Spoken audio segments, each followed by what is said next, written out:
Indiana, Mr. Higgins is recognized for 5 minutes. Mr. Higgins. Thank you, Madam Chair.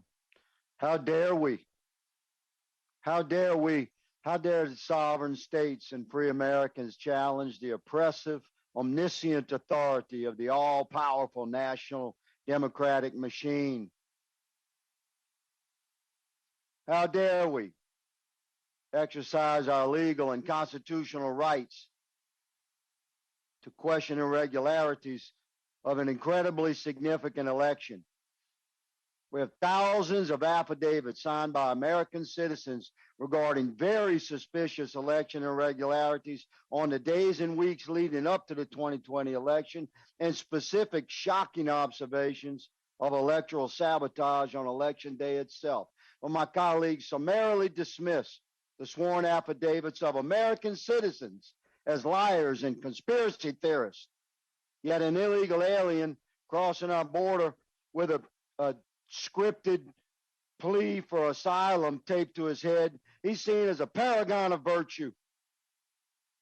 The 2020 presidential election was indeed compromised. We don't know how much because investigations take time.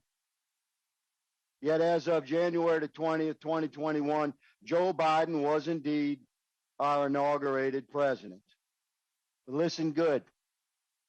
On January the 20th, 2025, we're going to fix that.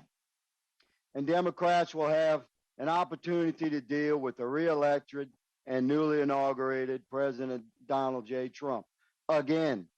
And I have no doubt that my Democratic colleagues across the aisle will object. Madam Chair, I yield the remainder of my time to my friend, colleague, and gentleman from Arizona, Mr. Biggs. Thank the gentleman for yielding. I'm straining at a gnat. I know this is going to go back, Mr. Gates. I'm just going to tell you that Bob Christie of the AP, and you know who Bob is, and I know who Bob is for Arizona, on February 5th, said that the County Board of Supervisors asked the court Friday to quash a state Senate subpoena. Well, you and I can continue that conversation offline, but we got so much more to go to. I'm straining at a gnat, but that just, I don't know, it's just bugging me, okay? I just want to make sure we get that out somewhere. So, Mr. Bennett, what's the standard error rate on audits run by Maricopa County?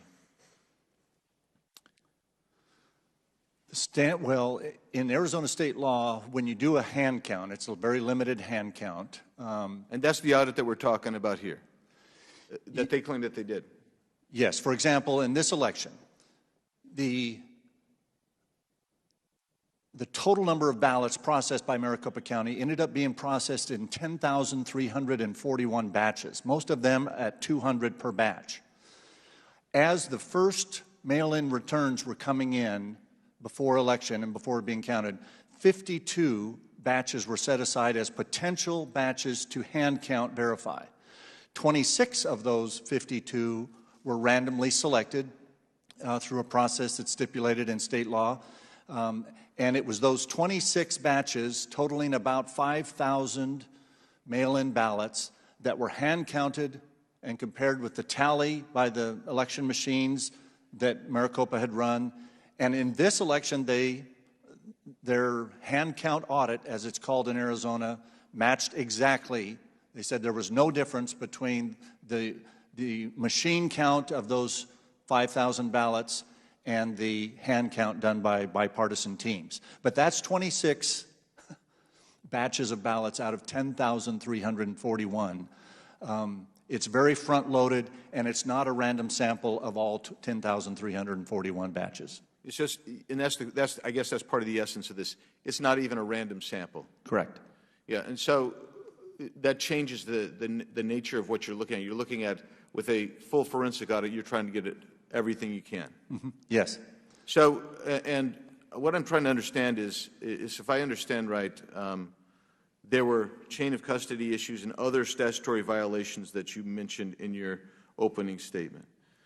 I'm trying to understand if my colleagues, not my colleagues, but my friends over here from Arizona are saying they're okay with those laws, those statutory violations.